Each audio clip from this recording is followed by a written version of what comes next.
Hello, thank you so much for joining me again. Welcome to new folk and hello again to those who've been around for a while. You know, I really enjoy and appreciate you all. I want to talk about the placebo effect.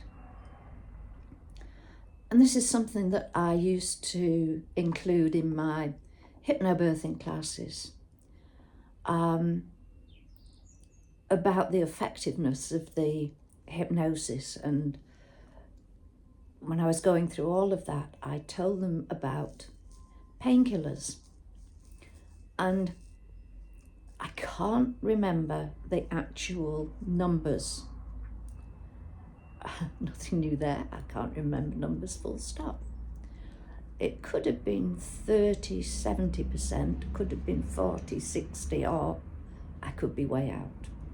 But research has found that if you are taking painkillers, maybe you've got a headache, an ache or a pain, so you think, I'm going to take a couple of painkillers, in this case it was aspirin,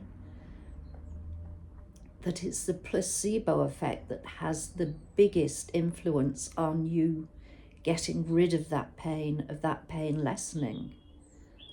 And the actual medication itself,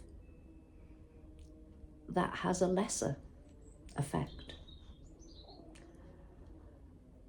I found that very interesting. But I remember using something like this with my sons when they were little. They both had a big tendency to car sickness. And when we swapped cars, they were throwing up more or less after we'd got out of the drive. So I thought, right, got to do something about this. And I did not want to start giving them travel sickness pills. So I thought, right, let's try a little bit of mind over matter.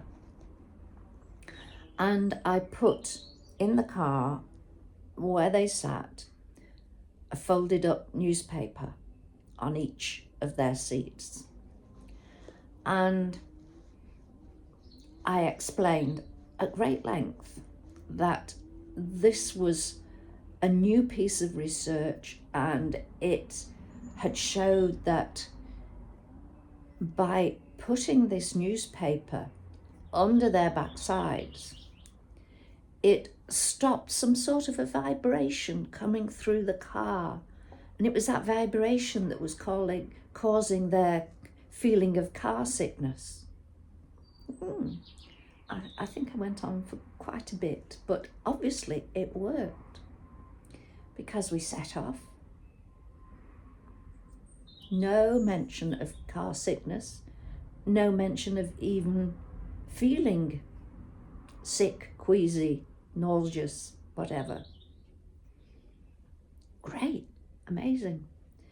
But I kept them in place, and you can imagine they'd been sitting around in the car in the sun and they went rather yellowy and a bit yucky, so I threw them away, fully intending to replace them. And I forgot, strapped them into their seats and set off. But we've not got our non-sicky stuff. Oh, flipping heck. Right, okay. Pulled up straight away and said, you've done so well with your newspaper that you can now move to the advanced version. So, sorry, just taking the time to wave to the postie as he goes by, talking to the camera. And right, well, I've lost my thread now. I can't not wave, otherwise he thinks there's a problem. So I said, you're now able to just use this advanced version. And I'd been rummaging through my handbag and got a couple of old receipts from supermarkets. don't know about you, but I always end up with lots of them in the bottom of my bag.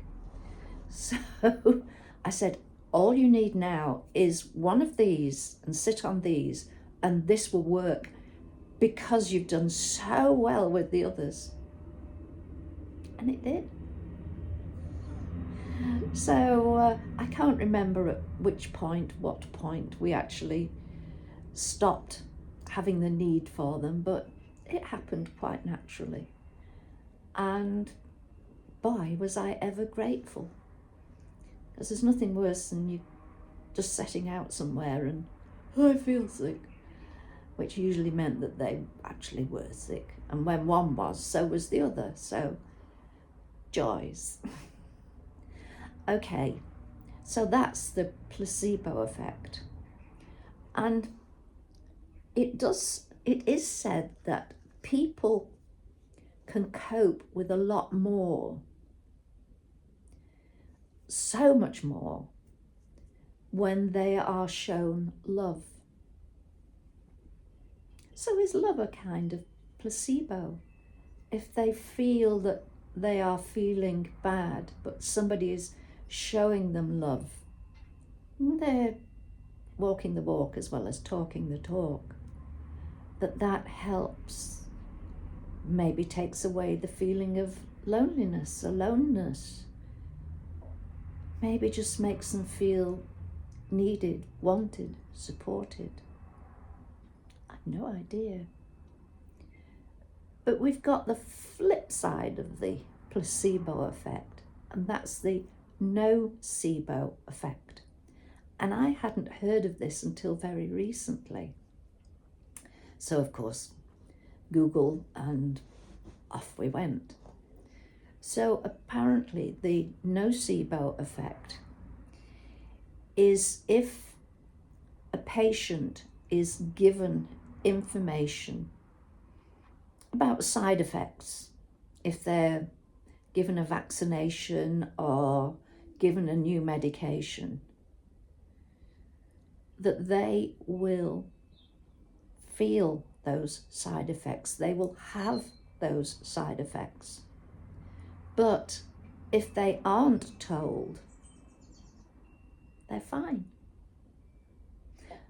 I wonder if that can become mind over matter as well, that I always respond negatively to any vaccination. Maybe if I can tell myself that, no, you're going to be fine this time, I will be. Is that nocebo? Is that just me? I don't know. But it's certainly interesting how our mind can work for us or against us. Our best friend or our worst enemy. Thank you for joining me. Take care. Speak to you again soon. Bye for now. Bye.